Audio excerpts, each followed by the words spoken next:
안녕하세요. 11월 17일 화요일 아침입니다. 오늘 이 아침에 함께 살펴볼 말씀은 역대하 14장 2절에서부터 15절까지 말씀입니다. 제가 읽도록 하겠습니다. 아사가 그의 하나님 여호와 보시기에 선과 정의를 행하여 이방 제단과 산당을 없애고 주상을 깨뜨리며 아세라 상을 찢고 유다 사람에게 명하여 그 조상들이 하나님 여호와를 찾게 하며 그의 율법과 명령을 행하게 하고 또 유다 모든 성읍에서 산당과 태양상을 없애매 나라가 그 앞에서 평안함을 누리니라. 여호와께서 아사에게 평안을 주셨으므로 그 땅이 평안하여 여러 해 싸움이 없은지라. 그가 견고한 성읍들을 유다에 건축하니라. 아사가 일찍이 유다 사람에게 이르되 우리가 우리 하나님 여호와를 찾았으므로 이 땅이 아직 우리 앞에 있나니 우리가 이 성읍들을 건축하고 그 주위에 성곽과 망대와 문과 빗장을 만들자. 우리가 주를 찾았으므로 주께서 우리 사방에 평안을 주셨느니라 하고 이에 그들이 성읍을 형통하게 건축하였더라. 아사의 군대는 유다 중에서 큰 방패와 창을 잡는 자가 30만 명이요 베냐민 중에서 작은 방패를 잡으며 활을 당기는 자가 28만 명이라. 그들은 다 큰 용사였더라. 구스 사람 세라가 그들을 치러하여 군사 100만 명과 병거 300대를 거느리고 마레사의 이름에 아사가 마주 나가서 마레사의 스바다 골짜기에 전열을 갖추고 아사가 그의 하나님 여호와께 부르짖어 이르되 여호와여 힘이 강한 자와 약한 자 사이에는 주밖에 도와줄 이가 없사오니 우리 하나님 여호와여 우리를 도우소서. 우리가 주를 의지하오며 주의 이름을 의탁하옵고 이 많은 무리를 치러 왔나이다. 여호와여 주는 우리 하나님이시오니 원하건대 사람이 주를 이기지 못하게 하옵소서 하였더니 여호와께서 구스 사람들을 아사와 유다 사람들 앞에서 치시니 구스 사람들이 도망하는지라. 아사와 그와 함께한 백성이 구스 사람들을 추격하여 그랄까지 이르매 이에 구스 사람들이 엎드러지고 살아남은 자가 없었으니 이는 여호와 앞에서와 그의 군대 앞에서 패망하였음이라. 노력한 물건이 매우 많았더라. 여호와께서 그날 사면 모든 성읍 백성을 두렵게 하시니 무리가 그의 모든 성읍을 치고 그 가운데 있는 많은 물건을 노략하고 또 짐승 지키는 천막을 치고 양과 낙타를 많이 이끌고 예루살렘으로 돌아왔더라. 아멘. 사람들 모두가 삶에서 누리고 싶어하는 것이 있다라면 안정과 평안일 것입니다. 가정에서나 일터에서 사회나 나라에서 평안한 삶을 누리기를 원합니다. 좀 더 구체적으로 말해보면 사람들 간의 관계 속에서도 순간순간 삶에서도 이런 평안을 찾습니다. 그래서 이제 평안을 얻기 위한 방법도 여러 가지입니다. 어떤 사람은 삶에 풍요로움이 있을 때 평안함이 온다라고 여기기에 돈을 벌기에 애를 씁니다. 건강을 잃으면 평안이 사라지기에 자신의 건강을 유지하기 위해 노력들을 합니다.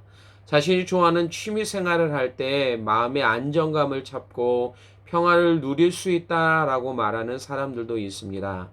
물론 이런 것들이 각자의 마음에 안정감을 줘서 잠시 동안은 평안을 얻도록 합니다. 그러나 오랫동안 그것을 지속시켜 주지는 못합니다. 특별히 커다란 문제를 만나게 될 때는 더욱더 그러합니다. 아사왕 시대가 보여주는 커다란 특징은 오랜 기간 동안 나라가 평안했다라는 모습입니다. 솔로몬 이후 르호보암과 아비야 때는 그들이 사는 날 동안에 주변 나라와의 계속되는 전쟁을 경험했습니다. 그러나 아사가 왕이 되고 나서 그 땅에 평안이 찾아왔습니다. 1절에서 말하는 것처럼 무려 10년 동안 평안은 지속되어졌습니다. 그리고 이 평안이 지속되어진 이유를 6절에 여호와께서 아사에게 평안을 주셨으므로 그 땅이 평안하여 여러 해 싸움이 없었다라고 이야기합니다. 그가 누렸던 평안은 하나님으로부터 온 것이었습니다. 아사왕도 이 사실을 알았기에 7절 후반부에 우리가 주를 찾았으므로 주께서 우리 사방에 평안을 주셨다라고 그는 고백합니다. 그래서 그는 전심으로 여호와를 의지하기에 힘썼습니다. 2절에 아사가 그의 하나님 여호와 보시기에 선과 정의를 행했던 모습이 그렇습니다. 자신 주변에 있는 우상들을 파괴하고 하나님의 율법과 명령을 지키기 위해 힘썼습니다. 참 평안이 하나님께 있음을 알았기에 자신의 온 힘을 다해 그분을 찾았습니다. 그런데 이러한 모습이 단순히 평안할 때뿐만이 아니라 그것이 깨어지게 만드는 어려움의 순간 가운데서도 동일했습니다. 아사는 평안함을 누리는 동안에 나라의 성읍들을 건축합니다. 또한 군대를 정비했습니다. 8절에 그 군대 수가 유다와 베냐민 족속 가운데 방패드는 자가 58만 명이나 되었다라고 이야기합니다. 사람들은 이 정도라면 자신의 힘으로 평안함을 유지할 수 있다라고 생각할 것입니다. 모든 것이 채워졌기에 평안을 누리는 것만 남았다라고 말할지도 모릅니다. 마치 그의 곡식을 많이 거두어들여 풍족하여지자 큰 창고를 만들면서 남은 인생 평안하게 살아야겠다라고 생각했던 한 부자의 모습처럼 말입니다. 그런데 아사왕 앞에 이 평안을 깨뜨리는 어려움이 찾아오게 됩니다. 9절에 구스 사람 세라가 쳐들어온 것입니다. 그는 군대 100만 명과 병거 300대를 거느리고 쳐들어와서 이미 싸우기 위해 전열을 모두 갖춘 상태였습니다. 눈앞에 헤아릴 수 없을 만큼 많은 적군이 서 있을 때 그것을 지켜보는 사람들의 마음은 두려움으로 가득하게 될 것입니다. 멈추지 않고 뛰는 심장 소리와 함께 공포감이 그의 마음 가운데 밀려오게 될 것입니다. 이러한 순간에 사람들은 자신의 생명을 지키기 위해 여러 가지 묘책들을 생각해 보지만 그것이 잃어버린 평안을 다시금 찾지 못하도록 만든다라는 것에 탄식하게 될 것입니다. 그런데 하나님으로부터 참 평안을 누리고 있었던 아사왕의 모습은 어떠했습니까? 그의 모습은 어려움의 순간 가운데 평안을 누리지 못하는 사람들로 하여금 어떻게 하면 그 평안을 잃어버리지 않고 온전히 평안을 누릴 수 있는지를 오늘 우리 가운데 교훈해주고 있습니다. 첫째, 그는 주밖에 도와줄 이가 없음을 알았습니다. 나타나는 문제에 대한 해결책을 아는 사람들은 그것과는 상관없는 다른 방법들을 사용하지 않습니다. 다른 사람들의 방법과 견해들의 귀를 기울이지 않습니다. 오직 자신이 알고 있는 그 해결책만을 가지고 문제 앞으로 나아갑니다. 참 평안이 하나님으로부터 옴을 알았던 그가 문제 앞에 보여주고 있는 모습을 보십시오. 11절에 여호와여 힘이 강한 자와 약한 자 사이에는 주밖에 도와줄 리가 없사오니. 무슨 말입니까? 지금 이 전쟁의 승패는 수적으로 많은 자가 승리하는 전쟁이 아니라고 말하고 있는 것입니다. 물론 우리들이 사는 세상은 그렇게 보여집니다. 언제나 강한 자만이 승리하는 약육강식이 정답이라고 말하는 세상에 살고 있습니다. 이러한 생각들은 사람들로 하여금 하나님에 대한 기대감을 갖지 못하도록 만듭니다. 단순히 눈앞에 보여지는 것만이 전부라고 여기기에 그러한 하나님을 의지하지 못한 채 삶을 살아가도록 만들어버립니다. 우리가 살고 있는 시대를 보십시오. 사람들이 갖고자 하는 부와 명예, 권력으로 자신을 평가하려고 하는 모습을 말입니다. 이러한 것들이 나에게 없다라면 스스로 약한 자라고 여기고 쓸모없는 인생이라고 평가해버리며 살고 있습니다. 마치 노예처럼 변하지 않는 자신의 삶만을 한탄하며 사는 것이 우리 시대가 보여주는 모습입니다.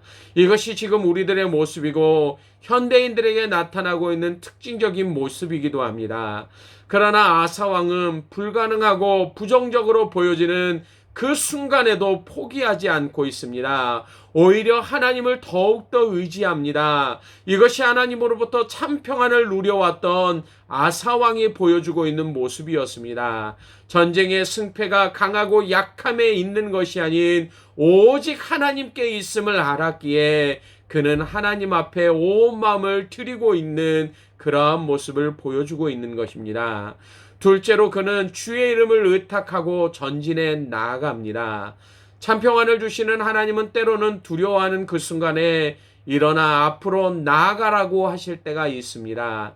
이것은 믿음을 보시기 위해서입니다. 단순히 입술로 고백하는 것만이 아니라 전적으로 하나님을 신뢰하고 있음을 행동으로 보이라 라고 하는 말씀이기도 합니다.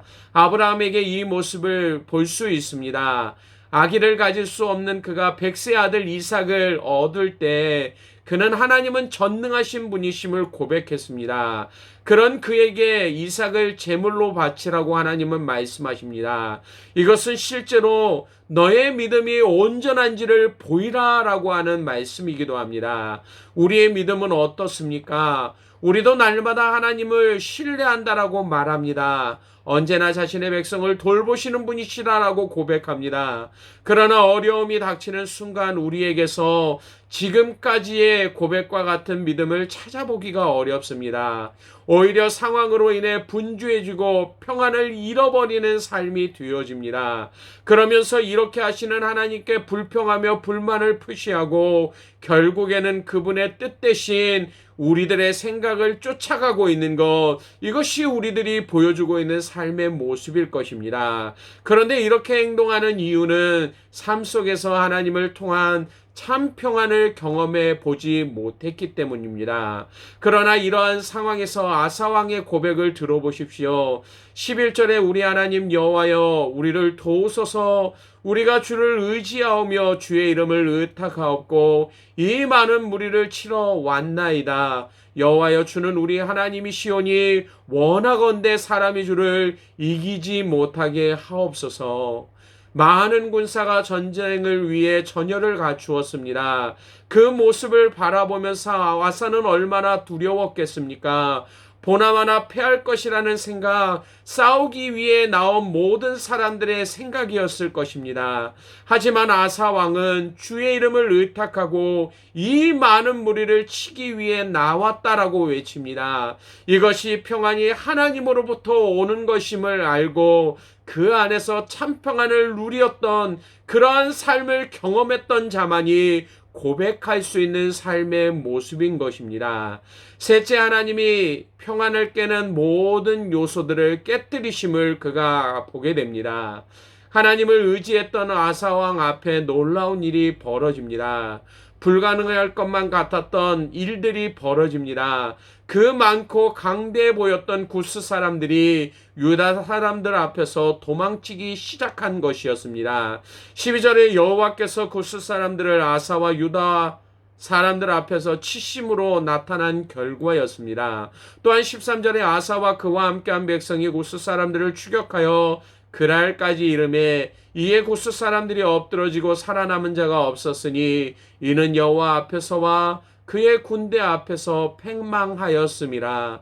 아사왕이 하나님을 의지하고 바라보자 이처럼 놀라운 역사를 이루셨습니다. 그런데 하나님이 하신 일은 이것만이 아니었습니다. 평안을 깨뜨리는 요소까지도 제거해 버리시는데 대적자들을 모두 다 두려움에 빠뜨리도록 만드신 것입니다.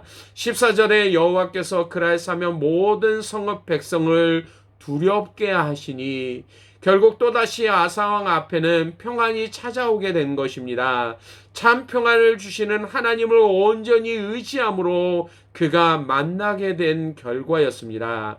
역대하 15장 19절에서 이때부터 아사왕 제 35년까지 다시는 전쟁이 없으니라 라고 말씀하고 있는 것처럼 그가 41년 동안 남유다를 통치하는 동안 모든 시간, 많은 시간 하나님이 평안을 주셨다라는 사실을 보여주고 있습니다. 할렐루야. 이것이 하나님을 의지했던 아사왕이 누렸던 평안이었습니다. 사랑하는 베델교회 성도 여러분, 삶에서 참 평안을 누리시기를 원하십니까? 그렇다면 주님 앞에 서십시오. 그분의 도우심을 구하십시오.